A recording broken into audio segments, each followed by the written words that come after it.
الرحمن الرحیم سمیع الله اعلام یم. په دغه ویډیو کې د 20 laws of business success په دویمه برخه باندې له تاسو سره خبرې کوم.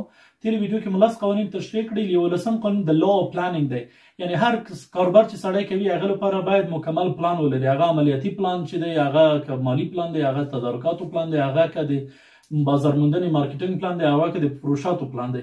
یو انتقاد چې په اسیایي ملکونو باندې کېږي هغه دا دی چې دوی اول کار کوي، پس له هغې نه بیا دوی پلان جوړوي. ما یو وخت په وزارت کې یو وزارت کار کوو، نو په هغه وزارت کې موږ کارونه په داسې ډول سره وو چې د حمل میاشتې لپاره، یعنی حمل میاشت دی نن سبا تېرېږي، لکه کېدای شي نن 29 سبا 10 تاریخ وي، نو موږ به د حمل میاشتې لپاره په صبر کې پلان جوړو، در حال کې باید موږ د صبر لپاره په حمل کې پلان جوړ کړی وای. موږ اول یو کار کوو، پس له هغې نه ورته پلان جوړوو. نه، داسې باید ونه شي. هر کار چې کېږي باید پلان ورته جوړ شي، پس هغې نه چې دی بیا سړی باید هغه کار باندې پیل وکړي. 12 قانون چې دی د law of emotional maturity دی. هر کاروبار چې سړی کوي هغه باید په سړو موضوع باندې وکړي. کاروبار چې دی ماتې لري، کاروبار چې دی هر کاروبار زر نه کامیابېږي، حد اقل 5 کاله وخت نیسي. په دغه 5 کالو کې سړی باید خپله حوصله له لاسه ورنه کړي، او د یو کاروباري مشر په حیث باندې یو سړی باید ډیر زیات په سړو موضوع باندې فکر وکړي. که چېرته احساساتي برخورد وکړي نو احساسات او کاروبار سره نه کړي. یعنی که یو سړی غواړي کاروبار وکړي هغه باید مکمل په سړو موضوع باندې کاروبار وکړي. دا چې یو سړی کله خراب وي، غوسه کېږي، چیغې وهي، دا کسان چې دی تر ډیره مخکې نشي تللی. 13 قانون چې دی د law of independence دی. هر law independence معنی چې سړی باید هغه ازادي ولري، لکه د ازادۍ قانون دی، خپلواکي دی.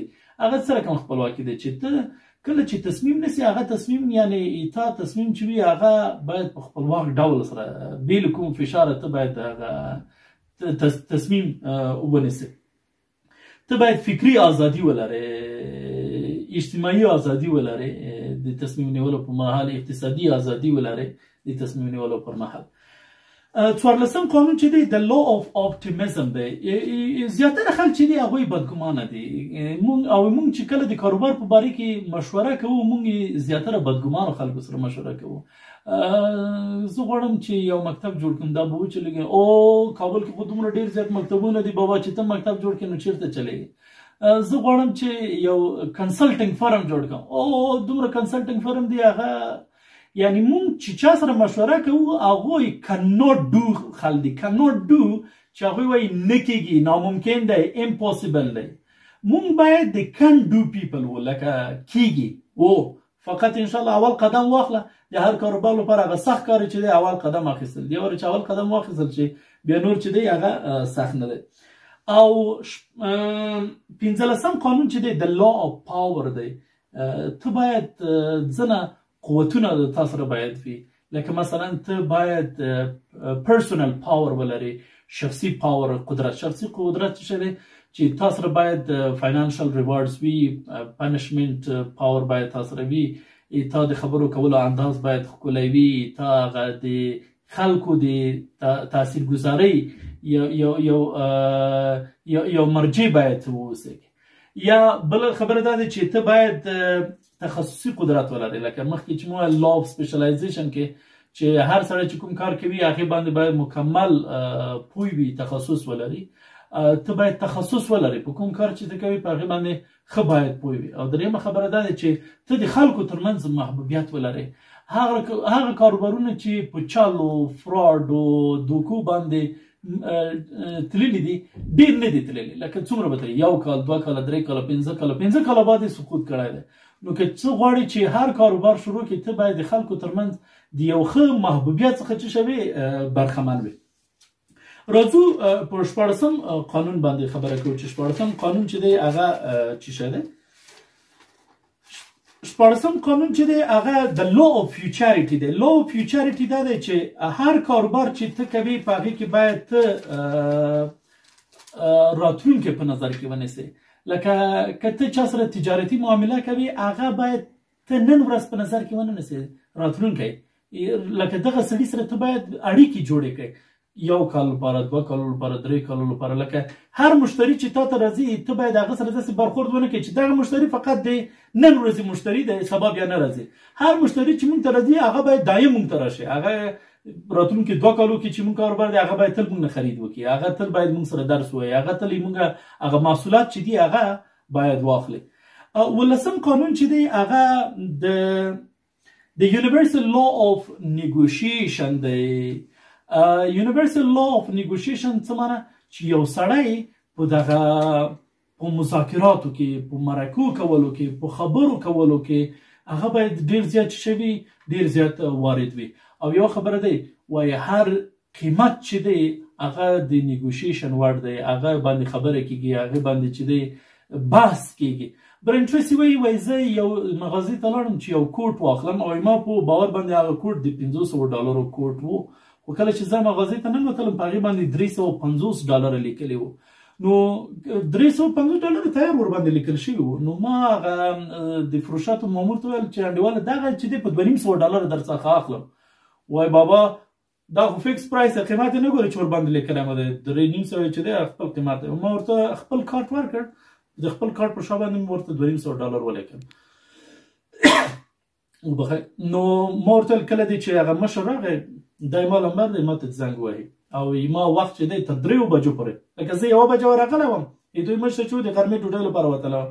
نو ما ویل تر 3 بجو پورې کولی شي چې ما ته زنګ ووهي. 2:30 بجې وې چې ما ته زنګ راغی. ځان کس ځان را معرفي کړ ورته ویل چې هغه کوډ که تاسو اخلی په 2.5 ساعت چې تاسو لیکلی و په هغې باندې ممکن دی کولی شئ راشه. نو اوس وګورئ هر شی چې دی د مذاکراتو لپاره یعنی د مذاکرات دروازې تل خلاصې دي. هر وخت کولی شي چې سړی ورباندې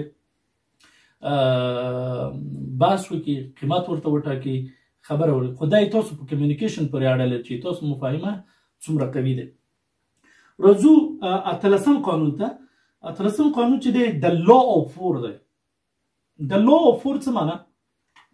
هر معامله چې تاسو کوئ په هغې کې 4 عمده ټکي پیدا کړئ. لکه عمده وړو شیانو پسې مه ګرځئ. اول هغه 4 عمده ټکي کوم دي چې په هغې باندې باید سړی خبره وکړي.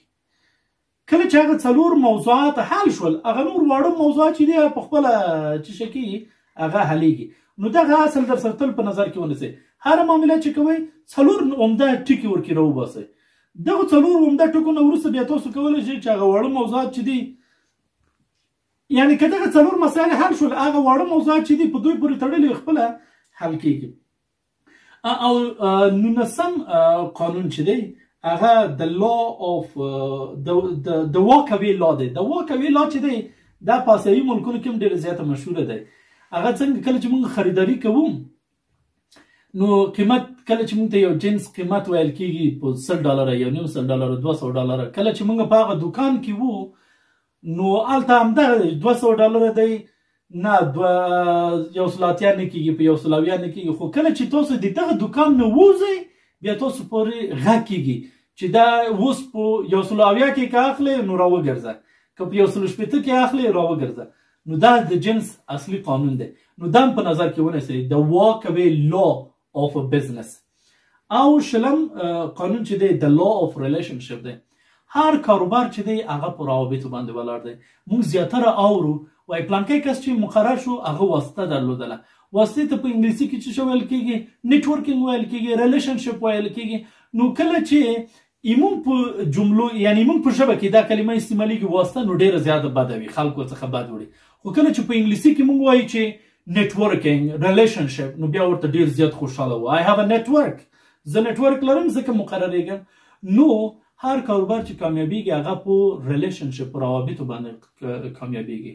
او دا د تجارت یو قانون دی. هر څوک چې ډېر زیاتې رابطې ولري هغه کولی شي چې ډېر زیات خپل کاروبار ته پراختیا ورکړي. مخکې به یې موږ زیاتره کاروبار چې یا په پاکستان کې یا ایران کې اوس چې موږ تجاران اروپا ولیدله عربي ملکونو ته یې لاسرسی پیدا کړو. وګورئ موږ کاروبار ورسره څه شو پراخ شو. څومره چې تاسو روابط پراخېږي په هماغه اندازه کاروبار هم ورسره څه کېږي پراخېږي. ډېره زیاته مننه له توجه نه مو که ویډیو مو خوښه شوې وي خپل کمنټونه راته ولیکئ او دا هم راته ولیکئ چې راتلونکي کې ویډیو په کوم موضوع باندې تر بحث لاندې ونیسو. ډېره زیاته مننه د بیا لیدو په هیله.